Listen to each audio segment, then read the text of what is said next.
will now go to Tile for a best practice on how do you do safeguarding with volunteers in practice. So I would like to pass the floor to you.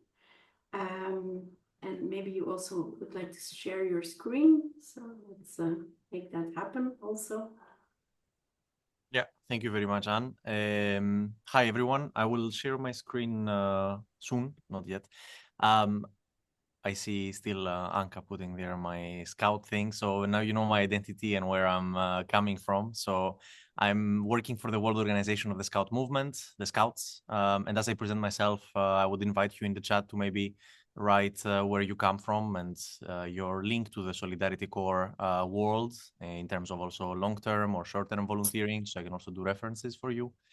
As my background is pretty much has started from this program and ended up where I am now, and who knows in the future where it takes me. So yeah, a short context about me. I work for WOSM, as we call it in short, the Scout movement. I started by working in a national organization in Greece, dealing with European Voluntary Service volunteering programs, as it was called back then. And then I was involved in the negotiations through the European Youth Forum for the program, the European Solidarity Corps program, and the shaping of it back in 2017. So it's been a long journey, and this program has been quite a focus of mine, dealing with, in Greece back then, at least 6 volunteers as a coordinator, long-term ones, and doing the inclusion program of the organization, dealing with at least 30, 40 short-term volunteers, coming and going in short-term engagement programs, as long-term volunteering is not always easy for people with fewer opportunities. And now here in WOSM, I am not the expert in safeguarding, but I think we're pretty much experts in that. And I would say we were forced to be experts.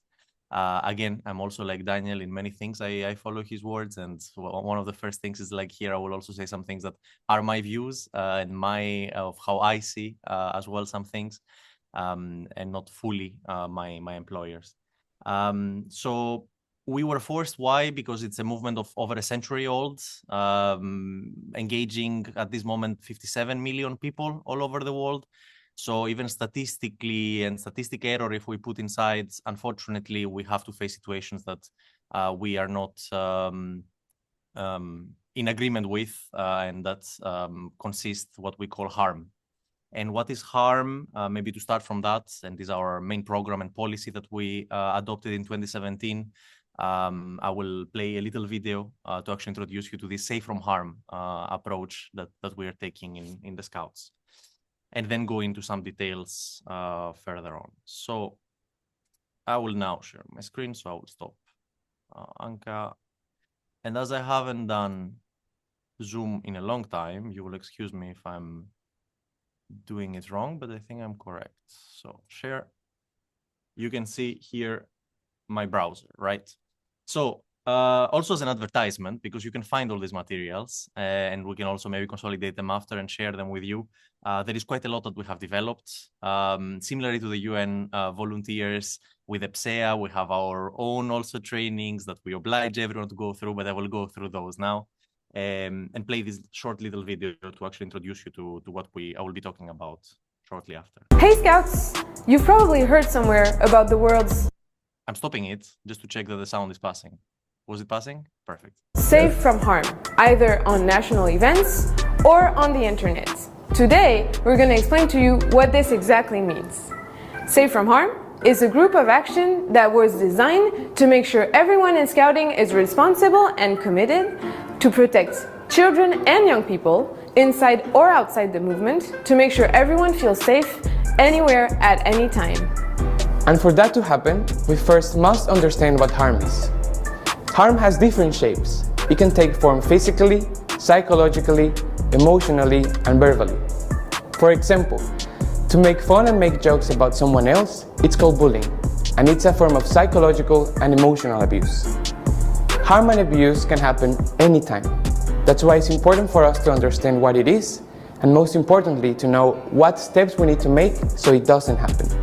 This is why Safe from Harm exists, to ensure that harm never happens inside Scouting and to teach you how to identify any harmful situation. To keep Scouts safe, our team of volunteers and staff are present all around the world to support your local group and to help you identify any safety concerns that you may have, whether in Scouting or outside of it. The Safe from Harm team works to ensure that Scouting is a place where Scouts are safe from any harm. We are present at every World event, such as the World Scout Jamboree, the World Scout Moot, and Jota Jodi. We also offer online and live trainings for staff members, volunteers, and Scout leaders in every region. But how can you contribute? You can take part by being a Safe from Harm digital ambassador and sharing this message with your friends and family, because raising awareness is the first step to create a safer environment for everyone. And with over 50 million Scouts in the world, we need everyone to be a part of it and to practice Safe from Harm. So stay tuned for the Safe from Harm updates on our webpage and social media channels. So this was a short introduction, just to bring you a little bit to the idea of it. If you see also in these, and it's quite interesting, like we've worked with our members to actually translate it in several languages, so they can use it for their own purposes. Because one of the main ways that we work is that we try to replicate and support our members into replicating processes and policies in a national level. And that is super crucial and important, because we're not doing this for us, we're doing that for our membership, which is all across the world, right? So to start with, for us, like Safe from Harm is a range of different strategies, systems, and procedures that we put in place. And those, we put them in place constantly and everywhere. From our staff, from our volunteers, to our events, our own events that we organize. And then we now have as well, the policy applies towards our members. So it's a constitutional requirement for them to create all those systems in a national level in order for them to upkeep their membership with us. So you will see there is a policy that clearly outlines the way forward that was adopted in 2017. And based on that, then we started developing a number of training courses. The basic one is the Safe from Harm for everyone. So it's an online thing that you go through, like a little bit like Daniel was doing before with cases. What do you do there? Who do you report? Like there was very many similarities that I will not repeat. And I liked how actually this was linking in many aspects with the work of UNV. Then we have for volunteers and staff. So we have the duty to report as well. So every volunteer and every staff involved in our structures as WASM needs to go through this training. It's an obligation. Like I cannot be a staff of WASM and not go through it. And basically one of the main principles inside there is that I have the duty to report. So if something comes into my attention, I cannot not report it. And then we have report mechanisms that are quite elaborate. I mean, here it's a bit of inspiration, right? You don't need to have exactly the same, but because I will show something that are a bit more, tailored to us and a bit complicated sometimes, but quite crucial for our structuring and our methodologies. And our duty to report basically says that if I knew of something, that then it's revealed that I didn't report, then I also hold responsibility over it. Therefore, that is one main principle that all our leadership, basically our volunteers, governance, staff, need to abide by. And then we also have the online, right? With all the pandemic, we realized that many activities had to be moved online. And then around there, we also said, well, but what about safety online? And this became a main core thing of our work back then with the pandemic, but it stayed with us because we still engage in these webinars, right? Even now here, things can be going on in the chat, or who knows, screenshots can be taken, people can be mocked, like many things that we cannot imagine. And unfortunately, we face them everywhere, undeniably. Here is the tool that I told you about our members. It's a tool that you can also use for your own organization. Is something that it has, of course, the references about scouting quite a lot, right? But it has some standards that you can look and assess your own organization and see where do you stand and how do you deal with this topic internally. Do you have a code of conduct for your events? Do you have a listening ear system? What is a listening ear? I'm mentioning it first time now here, but what is a listening ear? Do you have this duty to report engraved into your constitutional requirements of your governance and your staff procedures? Do you provide training? Like all these aspects. And then based on that, you can take actions. You can get support. There are organizations who are specializing in this. You can reach out to us. As well, we are an actor that we're trying to support the general youth field into developing that. So we're not trying to keep these things close to our heart. That's why we're also now here presenting today. And there are other organizations like the practices of UN, very important ones, I would say, and keeping children safe is a big platform working in safeguarding. The self-assessment and the WASM assessment, and then you can see much more here, and the resources, right? So I will not go through further into this, but yeah, I just wanted to give you a little bit on where you can land and see those information. And then I would like to go a little bit more tailored into some of the things. So as I said, we have, like with the Safe from Harm, we're trying to put strategies, systems, and procedures in place, right? The policy is a strategy that we put for the organization. Then we have systems. I mentioned some of them, listening ear, which you can imagine what it means, and procedures. So what happens if a case comes? Like you played this game before with Daniel, the cases. I kept some notes because there are similar cases that we have faced and we face. And how do we respond? Sometimes you say and you're in shock, and some of them are more severe. What if someone comes with a severe sexual assault case, or with things that are happening in their lives or in their families that affect them, or with further mental situations that can come out during a very intensive event that you're organizing of 2 weeks of camping somewhere in the other side of the world. So you need to then put those systems in place and the procedures. So how do we operate? We operate in these 3 pillars. So we plan. So better to plan things, and you can say we waste a lot of resources, but better to have things in place, because you realize that when you need them, then things are much easier. And you say, but yeah, you know, this kind of thing, sometimes you print papers for preparing something that you're like, I will not need it, but I have it as a backup. And you're like, but finally I wasted it. Yeah, but if you needed it, you would have prayed that you would have done it. Then we prepare, and we prepare our staff, our volunteers, based on this planning that we've done. We introduce them to those, we train them. We have flow charts that we go through, different teams that need to be set up. I will show you a flow chart, and you'll understand that sometimes it gets a bit even crazy, even for me to follow, to be honest. But we have specialized people, like the people you saw on the video, who are professionals as well in the organization, engaging with this topic. Of course, we are bigger size organization with many members, therefore we need that, but it's not something that we had always. It's something that we built in the last decade, because we saw that it's a big liability for us not to have it, because scouting as a word is known everywhere, right? So if something happens in US, picking that example like out of reference, but because there has been something happening in US that can trigger negative image in other countries, and then also cases may happen and people afraid to report them or not know where to report them or what to do with it. So we also want those things to actually be reported if they happen, so we can take action and we don't let these things augment or even continue, or perpetrators keep being involved in our movement. We want to be able to take action immediately if it happens. We don't want it to happen, but if it happens, we want to know and we need to act on it to stop it. So these are the 3, let's say, main principles there that I would put. And then this guideline goes to the 3 areas, right? Like I'm not going to go through all of it, just to present you a little bit of what is it inside so you can understand, and I will move to more practical things for you. So the planning. So as I said, the principles, the resources, and all these. Then how do we prepare? And then what procedures do we put in place? Just to show you a little bit the procedures, I will go in this page. There are checklists, there are things inside, right? And there are flow charts. So before, when we did the cases of Daniel, right? So what happens in the incident of abuse that was mentioned? So this one is a bit of more complicated one. I will go to this one. So there is an incident that we get notified about, right?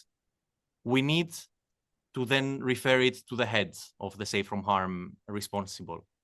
Then we need to see, what is this case about? Is it actually an incident that is a child abuse or an abuse? Here it's specifically on children, because the specific event is on the Jamboree, which involves children. 45,000 people for 3 weeks.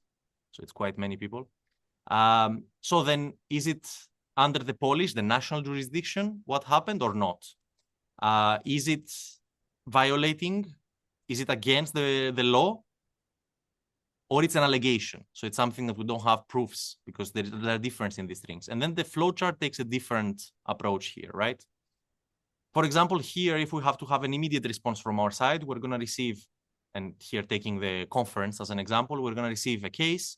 We need to confirm back to the sender whether that happens to an online channel, through an email, it's an online event, or through a direct reach out to one of our listening ears, so responsible safeguarding people during an event.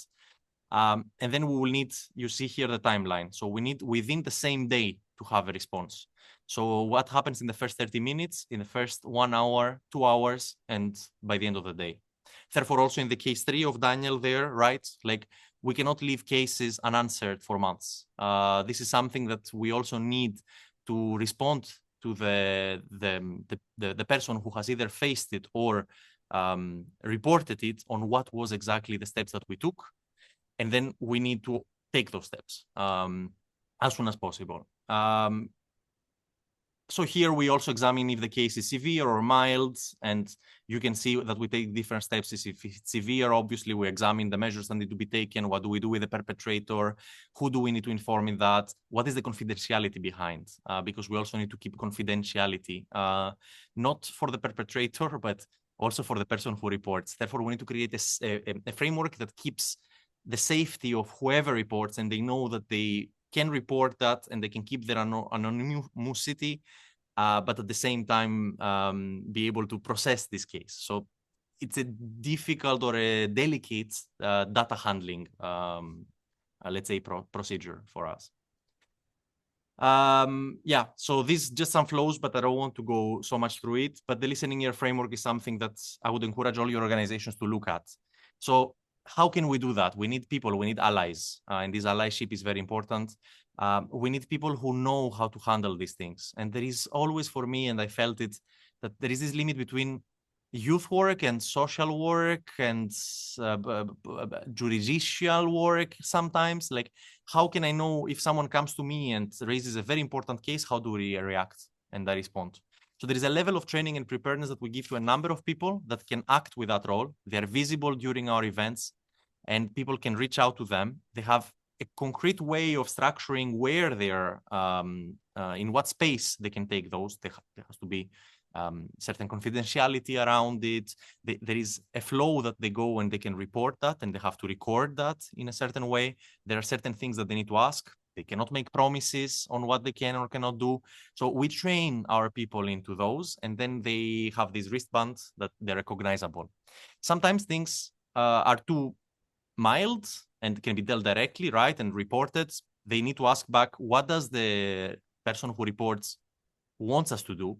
Like, what is their wish as well? That's also important to remember, that the person who reports needs to also express what is their wish to be done with what they're reporting. That sometimes we forget. And then to escalate it accordingly within our system and to take the necessary actions where that's needed.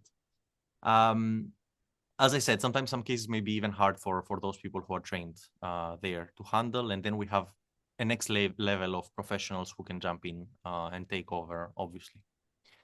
That is a little bit on how we manage events and the general, because we are a very events-based organization. This maybe refers a little bit to the European Solidarity Corps in the volunteering teams that maybe you're implementing, and when you bring young people together, and how do you deal with them, and all these cases that you may be facing. You need to always have a code of conduct that you need to structure and introduce to your volunteers, and you have people who are ready to deal with, I wouldn't again say the severe ones, because I mean, someone coming to you and raising about, as I said before, sexual abuse may be triggering for you, or you don't know how to respond, but you need to be able to know how to record it and how to escalate it. But there are other cases of discomfort that people can feel, or of comments that they may have heard and might have hurt them.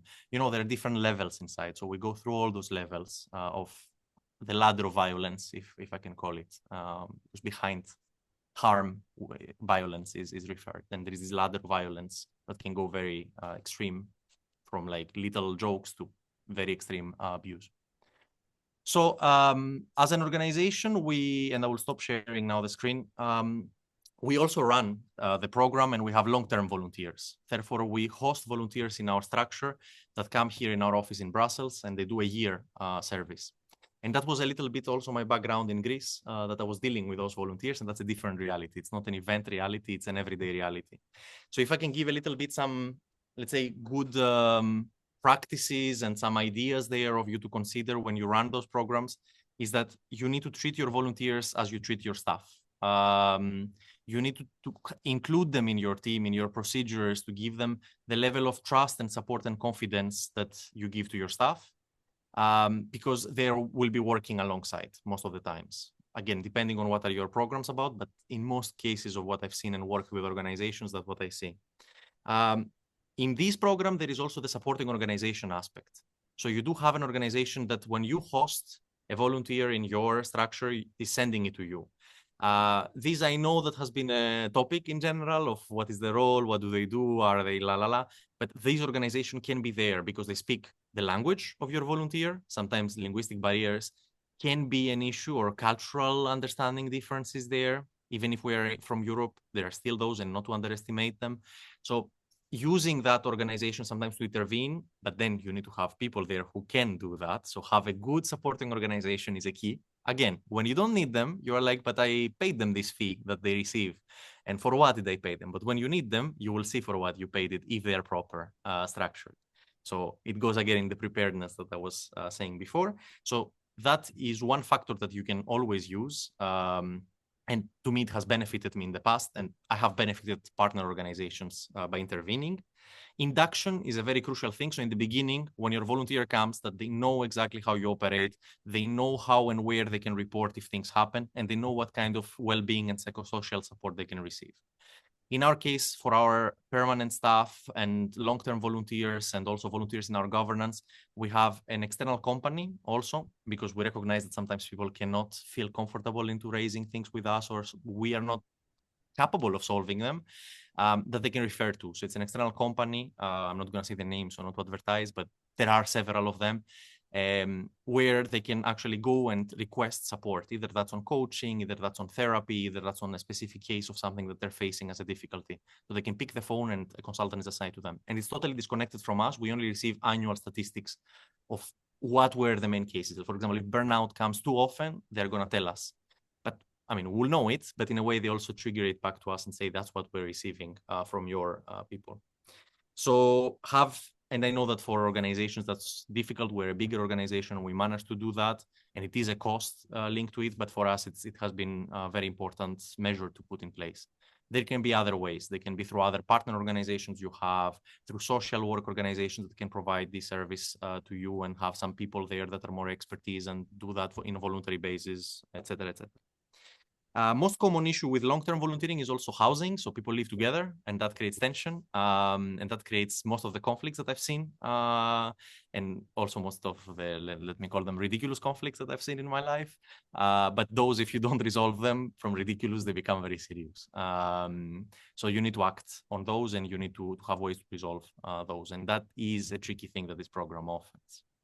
I'm going to wrap up, yes. And last point that I wanted to give is the first months. So the first month of when you have a volunteer is something that you need to pay very much close attention to. It's where they will face all their issues. They may want to leave even, go back, because they will feel discomfort, right? And if you haven't done the induction correctly, if they don't know where to refer, if they don't have a social environment and the housing that is favorable to them, these may actually, you will see it in the third, fourth month, that you will see the discomfort there. So that's kind of the last thing that you will see. And why I'm putting all those bullets that I put now, because it's linked to actually well-being and safety of your young people. Even if you don't see it directly from my words, it is linked behind.